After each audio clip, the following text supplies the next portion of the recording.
Here he is of the number 15 Bulldogs. Coach. Good morning. Excited to have another game week. It's nice when they're back-to-back without a break in it. Really pleased with our effort this last weekend over a much improved UNLV team. I liked how our guys started, how we finished. We're making improvements in all three phases, and it was a good, hard-fought win. We know this week with San Diego State, we got to go on the road, playing for the oil can. It's been a long storied rivalry that really goes deep and matters a lot in recruiting, obviously. Being in the CSU, being in the same division, it's huge ramifications for that. We know we're going to go against a power running team with two really solid running backs and a very stingy defense that traditionally does a great job against the run and does a lot of stuff to confuse you as far as pressures. So with that, we're looking forward to the competition and whatever questions y'all have. Coach, the homecoming victory had plenty of Fresno State flavor in it, current and past. What's been the best feedback you've gotten in the community as much as you've been able to get out the last couple of days since that big win? Well, I think we definitely got a good vibe from our former players. Feeling reconnected to the program, which is one of our big goals here, is making those guys feel like what they did, laid the groundwork for what we have today, and want them to feel a permanent part of this program. And I want our current players to realize that Bulldog football doesn't just last 4 or 5 years, that it's a lifetime commitment, and you'll always have a connection with Bulldogs of the past and Bulldogs that come beyond us. And so I think that reconnection really helped. It was really neat to see Coach Tarkanian out here and for him to be honored in a UNLV game, with his connections obviously with that school and ours, made it special. And then of course, just getting the win was nice. And you got the touchdown out of the T formation on the third try. It would have been try number 4 if you didn't get in there. Would you have gone for it again? It probably would have depended where we were at, but I thought we executed that very well. We hadn't seen UNLV go into that defense coming into our game.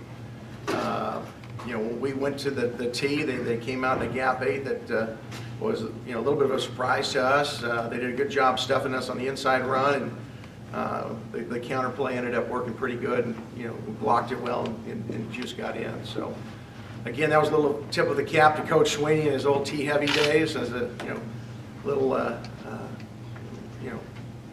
reminder to the old school guys that we appreciate what they did.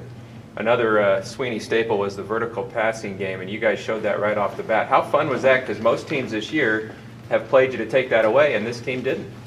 Well, we thought coming in that UNLV played very aggressively with their corners. They were going to play man coverage. You can take a lot of the underneath throwing game away playing that aggressive style. We thought, we had to, loosen them up a little bit to do what we wanted to do. And I thought Coach Schramm and our offensive guys came up with a great plan as far as, wanting to test these guys vertically. When you got Derek and Devontae, it's a pretty good, answer to people trying to, play it that way. So I thought we executed that really, really well. Derek did a great job of avoiding a guy and, extending the play a little bit, and threw it 60-some yards on the money. So great way to start the game. Another question on Derek and Devontae and the whole offense. Your third down conversion rate, about better. double what it usually is. What do you think made the difference then? Well, we didn't drop any balls the entire game, which was key. I think our guys were really, really focused in.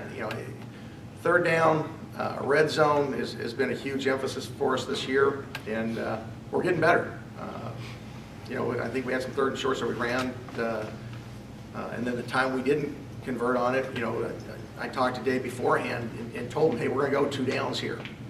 Let's try to get half of it. And sometimes you'd love to get it on third down, but you don't necessarily feel you have to, because we're going for it on fourth down anyway. So to see us get it, the fourth down play, fourth and short on a running play was good to see.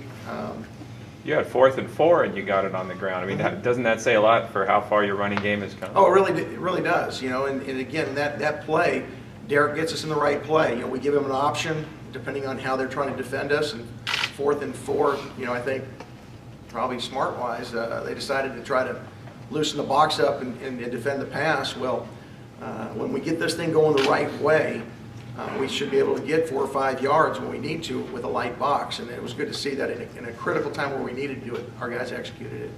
And that was Martez. I guess you won't know for sure what his story is till the end of the day? Yeah, I think he's going to an MRI as we speak, so we probably won't know until later this afternoon. Coach, can you talk about your defense putting up a shutout for the first time in the second half of this season, and how proud you were of that little stat? Yeah, I think we're making strides as a defense. Particularly the last 2 games, our guys are playing faster. They're making more plays. Our tackles for loss and our sacks are going up. We're much more efficient against the run. But while we're efficient, we give up 2 explosive plays that you can't do, especially 70 whatever yard variety.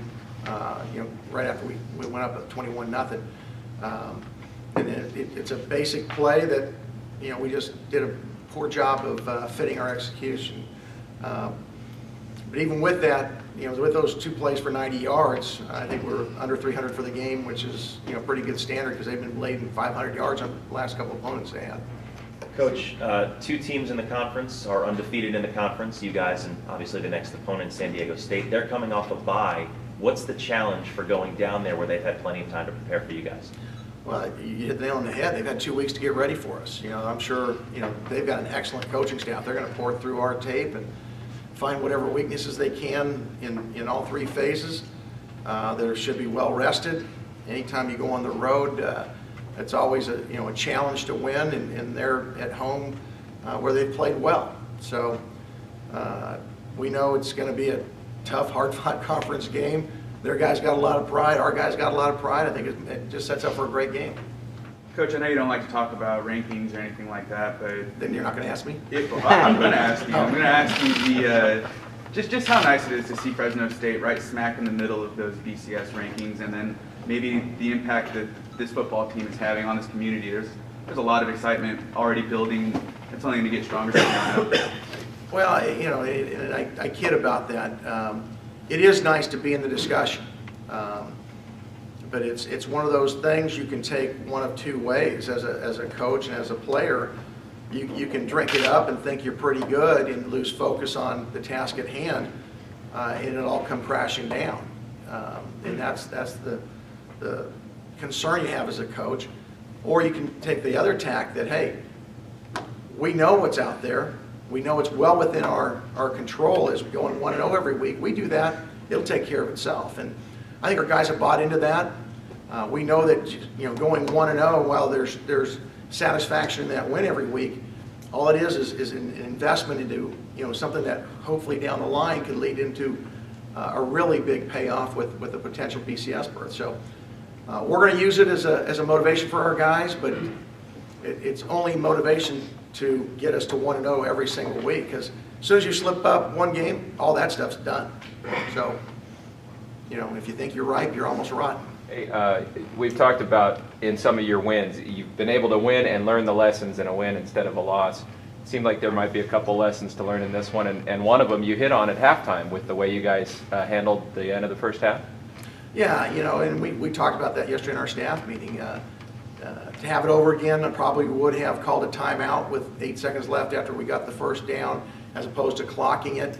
I didn't do a good enough job when we grabbed Derek over to the sideline of reminding him, hey, there's only 6 seconds. You need to throw the ball with 3 seconds regardless. And because knowing the competitor that Derek is, if it wasn't there, he's going to scramble around. Now the half's over, and he's got to make the play. So I personally lost 3 points on the board at that point, so I'm not going to put that on him. I should have done a better job. Coach, to stop and reflect in season, how much do you understand and respect what's happening at Fresno State with the records that Derek is setting, with the perfect start to the season, with all the national rankings in the BCS, and how do you prevent that from not being the distraction that you're so desperately trying to keep out? I mean, I understand all that. I mean, it's hard not to understand the impact that Derek's had. Obviously respect, because we've had such a great legacy of quarterbacks going through here. For him to break the records, I mean, that's big. But I also think that, you talk to Derek, and it's not just coach speak. I mean, he truly believes this. His records are just a byproduct of what we do as a team. And, the most important thing for him is lead us to win. So our guys, to date, have had great weeks of practice, great weeks of preparation. We knew, weeks ago, because we're talking about this every week, that the noise can continue to grow. But everything is within our control of how we prepare and how we practice and how we execute on Saturday. And if we take care of business, we'll be answering the same questions next week. So. Do you get a chance to actually enjoy it? Like, are you having fun, or are you just so busy with all the preparations? I mean, I always have fun. I mean, I pinch myself that I'm in this job. I mean, I really do. Games, wins themselves, you enjoy for about 24 hours before you're on to the next one. But, I mean, I don't know, I've been doing this for a little while. I kid to my parents, when I went from being in medical sales to coaching, and I said, hey, I haven't had to work for a living since then. Back then when I was in sales, you got to work for a living. This is fun. And being around this group of players, I think we got a special group. And this group of coaches got unselfish guys that love each other and want to play for each other. I mean, it's fun. The wins are just a byproduct. Coach, looking at San Diego State, you probably obviously got plenty of film on them. How do you differentiate between the team that lost to FCS program like Eastern Illinois and the team that beat the last 3 opponents they've played, all of them Division I? How do you judge film and find different things when you've got such a wide, broad range of playing? It really is easy because, I mean, you take the second half of our Hawaii game and we look, horrible. You can evaluate us on that and say that's a horrible team, or you can look at the body of work and say, hey, this team's got great potential. And in particular, over the last 4 games. Oregon State's got 1 loss, and it was to an FCS opponent. But I think they're probably one of the best offenses in the country, really stingy defense. San Diego State had them beat. They were up by 10 with just a few minutes left to go in the game before turning the ball over and letting them back in. So our guys realize that this is going to be a very talented team, a very well coached team. They're on a 3-game winning streak, which could have been 4. And we're going to have to play our best game to date to be able to go win on the road.